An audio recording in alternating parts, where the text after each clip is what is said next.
Hey, hey, it's All in a Day with me, your host, Jay. I'm oh so excited about this episode. Today we will talk again with director, producer, and actor Fernando J. Scarpa.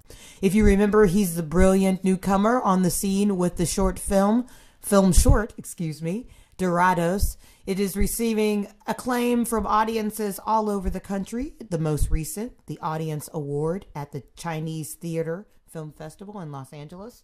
He is also working on ROCCO, his latest project. You can check it out at indiegogo.com.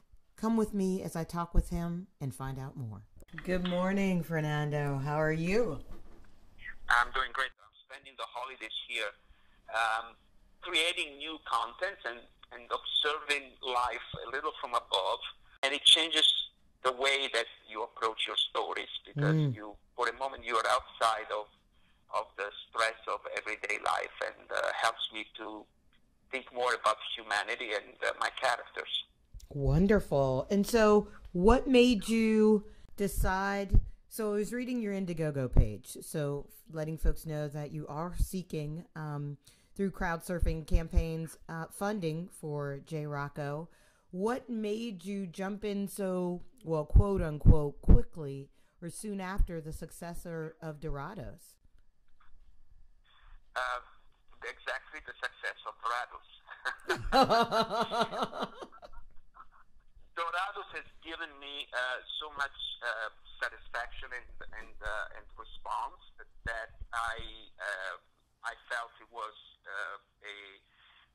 an intellectual obligation and also obviously a pleasure to continue in some way with the same kind of artistic approach, so doing a project that has the capability to develop into a TV show or into a feature movie, as Doradus is. And I've been just thinking about a story that matters to me right now, and that's how ROCCO came in my mind. It's always been there, actually. You only have to select the story that I think I can tell better than the others in the next month. So that's how I decided to go for ROCCO.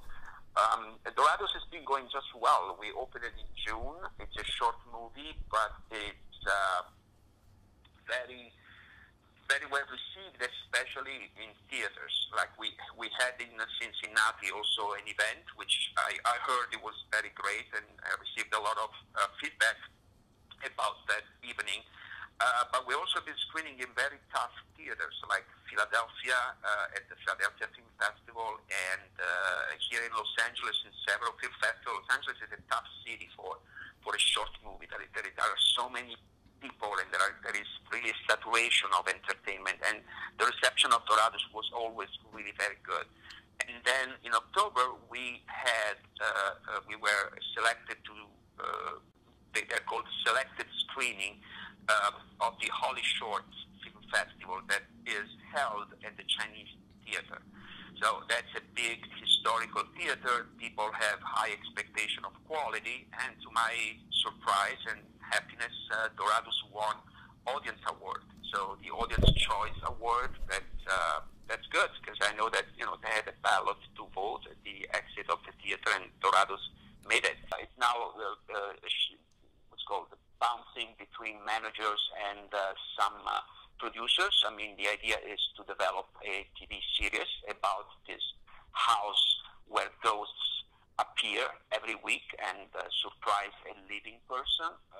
So as we continue the festival round, we will be in Reno, Nevada in June, and some festival will surely come from between now and June. So as we continue to go with our short, we are already at work with professionals to develop into a higher level project so that we can distribute and will be on TV, I hope, very soon. At the same time, what does a director do while I wait everything? He tries to say the next story that matters to me, and that's how ROCCO is born. So let's tell folks a little bit about ROCCO. I've done my homework and went online to see what I could find and read. Let's share briefly the story. Who is ROCCO and why will he be relevant to the audience's lives? ROCCO is an Italian, worldwide famous fashion designer who lives in Malibu and who is my age, has a strong Italian accent like me. So J. Rocco is first and foremost somebody that I can play. Yes. So I can play the role.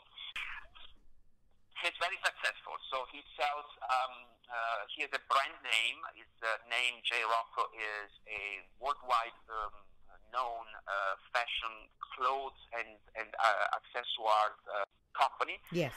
He has a magazine called J. Rocco, which is managed by an editor-in-chief, will be played by Mara New, Eleonora in Doradus.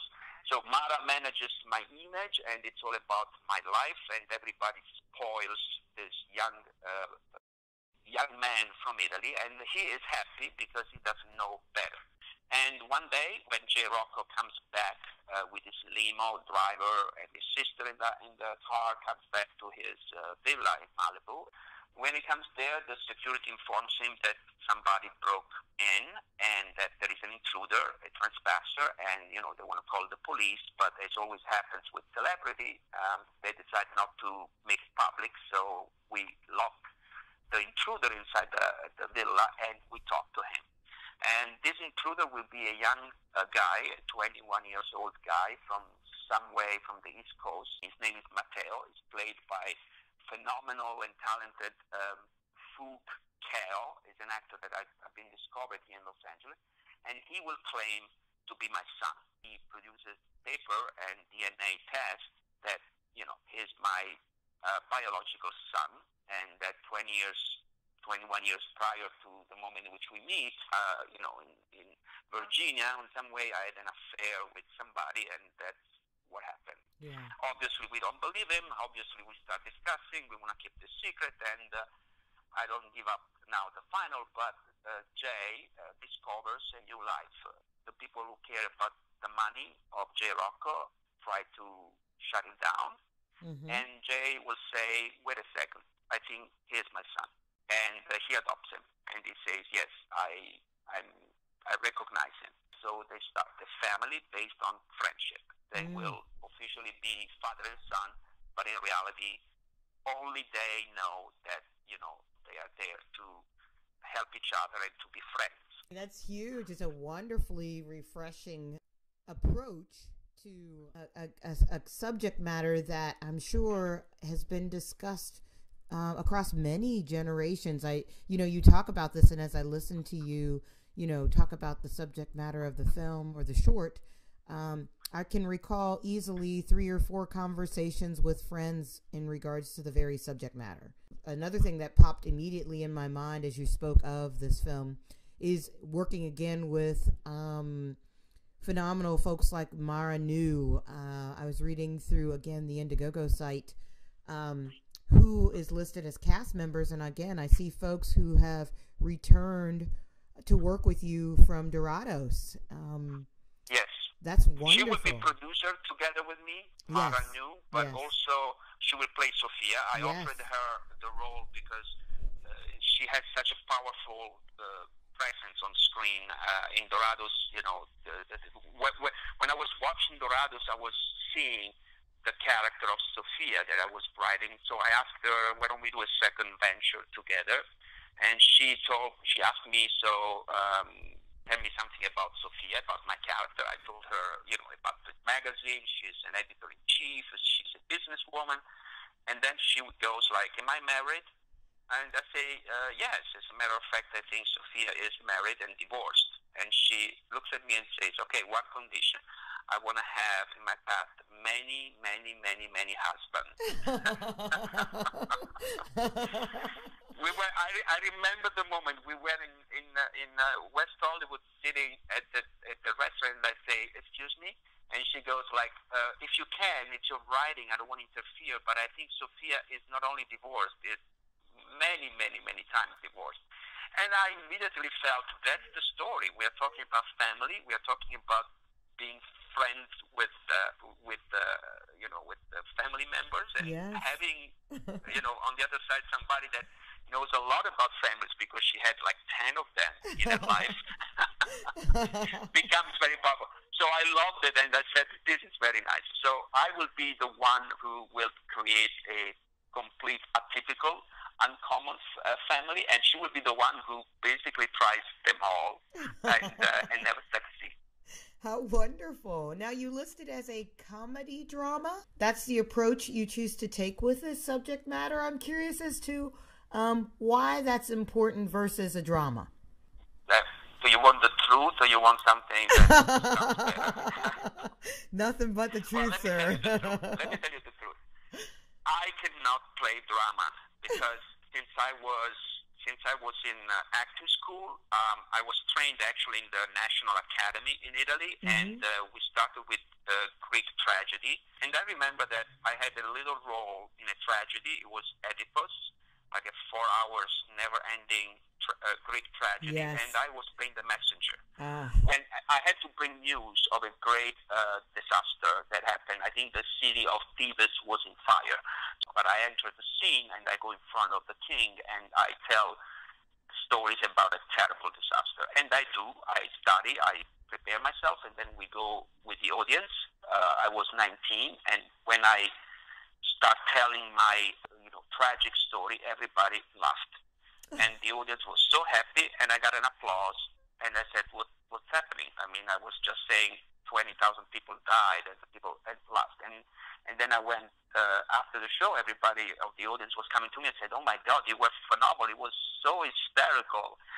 The director was very angry at me. He said, you made a joke out of it. I said, I just said the line the way you told me to say. I mean, I thought in tragedy, in comedy, there is a lot of tragedy. Yes. And the comedy drama comes from the fact that if I make people laugh, they open their heart to learn something that I want them to learn, and it's friendship.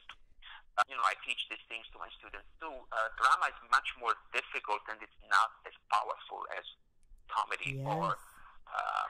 Obviously, I mean a comedy drama, so something that will give people something at the end. But we surely will be capable to entertain and to be funny. The actors I selected are funny. I won also Mara, and she's really funny. I mean, she played the ghost, but if you know her in real person, she's incredibly versatile. So she can do a lot of stuff, and so that's why I chose to do a comedy out of it. I think it's beautifully brilliant. The fact that I asked the question, I believe for me, says there's a true distinction in how one delivers a message. And I think it's wonderful that you, as an educator in the dramatic arts, recognize, acknowledge, and share the importance of the delivery of the story, how it's delivered, and how it is best received. Yes. So, I really appreciate that.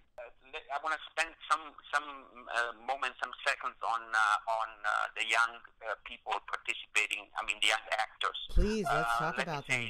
Yeah, I hope I don't forget anybody. So Fook Keo is playing my son Matteo. Dandre Johnson will play Jamal, my bodyguard. Then we have Ryan Colton playing my assistant or manager. We have Kevin Young playing my accountant. Those are all young actors, like we're talking 2023, that I've seen and met in Los Angeles in several occasions, and I've been training and mentoring personally, following their career. And this would be their first movie, or let's say the first big project. I mean, project that is supposed to be released in some form. I'm very proud of that for two reasons. First of all, because they trust me, and I feel very privileged by that. And second, because what I told them is, I will give you a script, and we will work on your character, and that's a gift, because you will discover who you are as an actor. It's not about having a new resume or having a new portfolio or going to lunch in Beverly Hills, knowing this or that. Those things also need to be there. Los Angeles has an industry that obviously has some rules, but the most important thing when you're young is having somebody that helps you to find yourself as a character, not as an actor. So I have a different approach that balances what they else do, which is fantastic, and I I really love them. They're very talented. They're incredibly magic on camera. So those are very, very young. So Ryan, Dandre, Fug, and then I have the experienced Mara. We will have Franco Lentini, who is also people have seen him in Doradus, Yes, and yes. a very talented rapper, Euro-African rapper from Sweden, who lives now in Los Angeles, and his name is Mauli Kulego, goes by the name of Lacey. He has a big, kind of past in rapping in Sweden and generally in Europe, and he will play a rapper in the story, but he is also young and fresh, and he's also a very humble actor who was in a play that I directed. He was playing Benvolio in Romeo and Juliet, so I've seen him, growing and measuring himself with Shakespeare 1 year ago, and I definitely love him and his talent, so he's going to also be in ROCCO. I am really excited about the idea that you are interested not only in developing these young people as technically correct actors, but really taking on this village sort of philosophy and providing mentorship through your instruction as well as those who you surround the young actors with. Too often, as you mentioned earlier, it's about the business side, the professional side, and there is a true raising of the bar or caliber of instruction and action when you incorporate a very conscious, mindful leadership role when in regards to assisting young people in direction in ways that parents often are required to do. But again, as the story of ROCCO explains, that it takes this family of strangers to help nurture and assist in the job. It's beautiful. It's beautiful. That's exactly what ROCCO will also do. Will take care of Matteo, and most likely in the future episodes there will be more than one. So we'll create a kind of entourage based on friendship and mutual exchange in creativity, and he will call that my family. And that is really the way I'm living my life right now with my students, with the plays that I've been doing, and also the other member of the cast. The more experienced, they're so happy when they are on set with somebody who has never been there, who doesn't know to wait. Sometimes they start the line before the director calls action, and it looks like one thing. Oh, that's not professional. Get the guy out of set, but it's so beautiful having there somebody that still doesn't know how the set protocol is.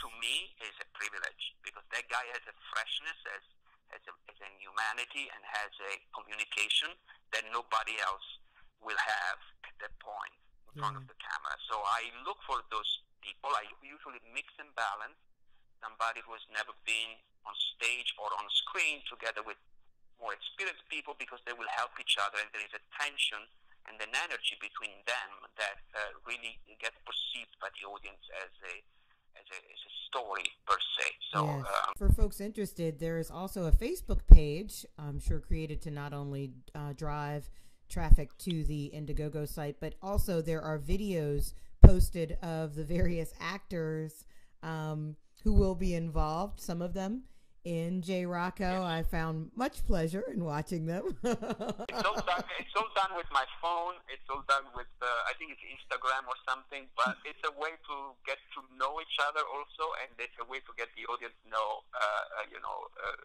who we are, what we can do. There will be more of them. We have this Indiegogo campaign that is always very important, so I don't have to say, please go and check the page, because you're doing it automatically, but any donation and any participation obviously helps. It's about freedom of doing the project you want. So raising an independent budget gives us the possibility of testing the materials the way we want and working freely, and obviously in safety, with insurance and with the payment and everything. So money is needed.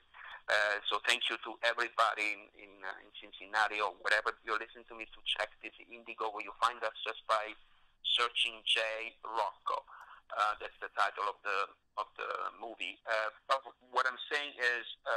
Yes, very much so. Also offering folks who donate the opportunity. You talk about the perks that come with donating to opportunities like these, and you have some that are actually pretty cool. Folks can be involved actually in the film itself, whether it be the girl in the Mateo chat, or expressing creative contribution. There's some great opportunities to be listed in the film as credit or being in it directly, correct? Correct.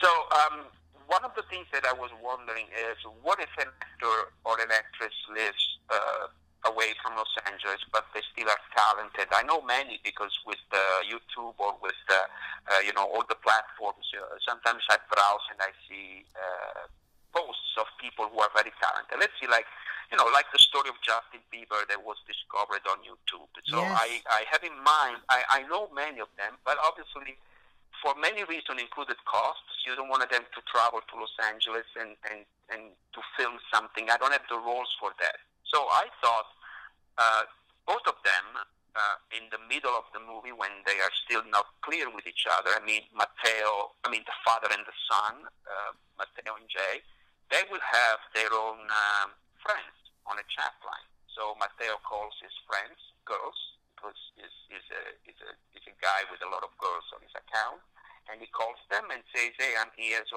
how's it going?" And he tries to explain. So there will be 3 or 4, maybe 5 roles of returning roles. So like we will see them a couple of times, in which on the phone, or in FaceTime, they will basically have a dialogue with the main character. And the good thing is that in the writing, those are crucial scenes. I think I'm very proud of those 2 perks, because they give the opportunity to somebody that cannot be discovered otherwise. Obviously, I will have discussion on the phone and discussing the part, and then we will record the session. We'll create the scene, but it's still an acting role that people can participate and propose themselves for. I think that's what I'm most appreciative about knowing of you and what you do. Again, this very strong vein of giving back. It is truly something that, as for someone like me, very much involved as in the arts, from an education and professional background to a patron and appreciator of said arts, that you find someone who is genuinely interested in not only their professional purpose, but of their personal passion. And so the success that is sure to come to you, as well as the staff and crew that you work with, is that much more appreciated and earned because of the intent or the process behind it. So I'm very grateful to you and what you're doing, and look forward to the success that's sure to come. Very much so. It's the only way that I know how to work, and that's because I was lucky when I was young, and I entered this school. For some way, I met a very famous and talented actor. It's actually Austrian German. His name is Klaus Maria Brandauer, and it was very popular. He he's been in several 007 movies with Sean Connery. He was in Out of Africa with Meryl Streep and Robert Redford. He has his big career, but it's also a fantastic stage actor, really incredibly talented. And I was his personal assistant when I was young, and one day one actor was missing. So he was playing Cyrano de Bergerac, and he said, "Fernando, why don't you come here?" And I said, "But I don't know the lines." He said, "Oh, it doesn't matter, just stay here." And I went on this big stage, on close to this big actor, and I felt, it was a rehearsal, but the eyes, the way he looked at me, and the way he was provoking a reaction in me, made me understand that acting is not only ego, it's sharing first and foremost with your partner on screen, and then it goes back to the audience. So when I do this kind of approach with my casting and with my selecting a crew is because I've been taught so. So it's part of who I am, and also because I know that that's what the audience then will see on screen. They will see this process that I'm doing now before we even go filming will be a part of the communication that people will see and feel, hopefully, as a big enrichment for their lives, and obviously between one laughter and the other. Well, I thank you, sir. I thank you for your vision. I thank you for your wisdom and shared knowledge. I look forward to the evolution of ROCCO as well as the continued success of Doradus. Again, I'd like to share with folks the opportunity to donate to this very admirable and I dare say much needed platform and project. And so if you go to Indiegogo.com and look for J-A-Y-ROCCO, ROCCO, and become a contributor, donate. Any amount is appreciated, but there are some pretty cool perks if you donate specific amounts. Fernando, it is always a pleasure. It is always a pleasure. I look forward to, again, interviewing as you move forward with the success of this project as well as others. Is there anything we missed? Anything else you would like to share with listeners? No, I'm Italian, so it's time for a pasta here in Malibu. So I can share a recipe if you want, but it's going to take another 1-hour discussion. So no, I'm just happy. I need now spaghetti and then back to writing new projects. I'm very, very happy to talk to you. You have a passion yourself that is not common in the press and information, and I know that your audience is sensitive, and I'm just happy to be here and happy for having me. Thank you so much, sir. Again, it's Jay All Day, All in a Day. I'm talking with director and producer Fernando J. Scarpa. We're talking about his latest project, ROCCO. Please go to Indiegogo.com and learn more as well as contribute. Thank you.